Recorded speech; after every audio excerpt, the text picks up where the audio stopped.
So we just want to show you how to identify the two main weeds that we are going for this weekend.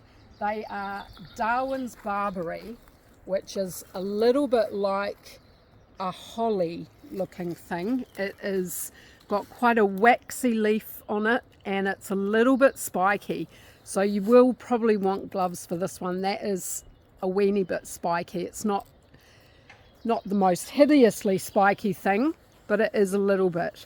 The other one is cotoneaster, which is not spiky at all. It's got this lovely almond shaped leaf.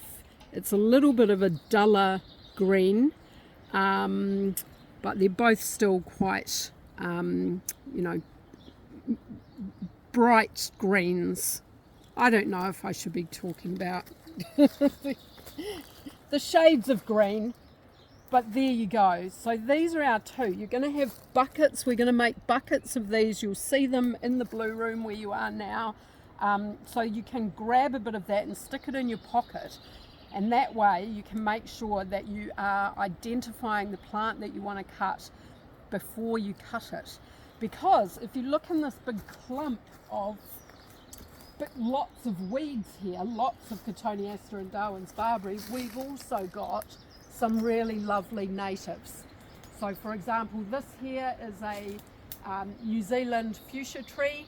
It's coming out in flower at the moment. They're quite gorgeous.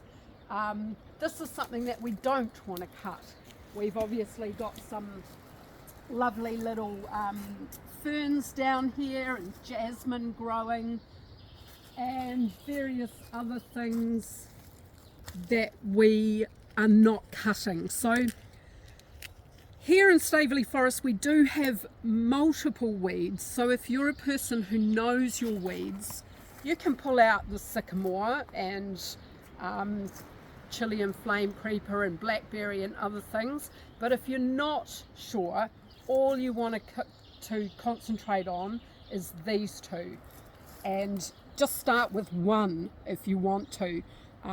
So cotoneaster, and they grow in great big, like down here you'll see they grow in these really sort of convoluted patterns.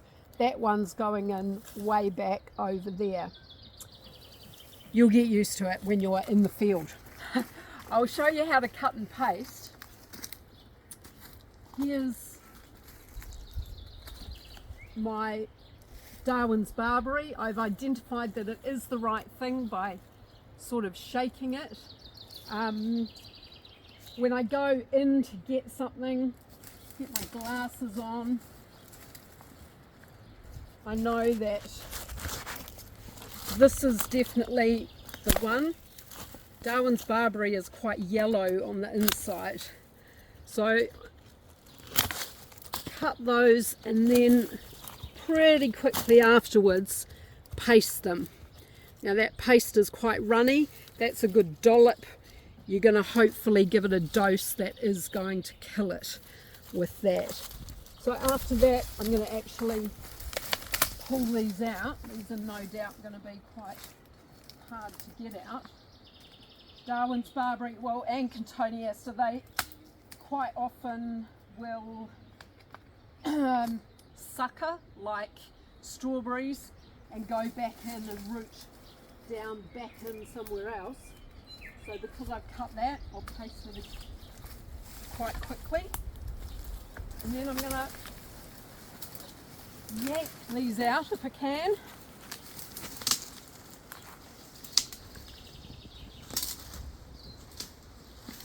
That one's either caught under a log or it's rooting in again somewhere else. There we go, under a log was what it was.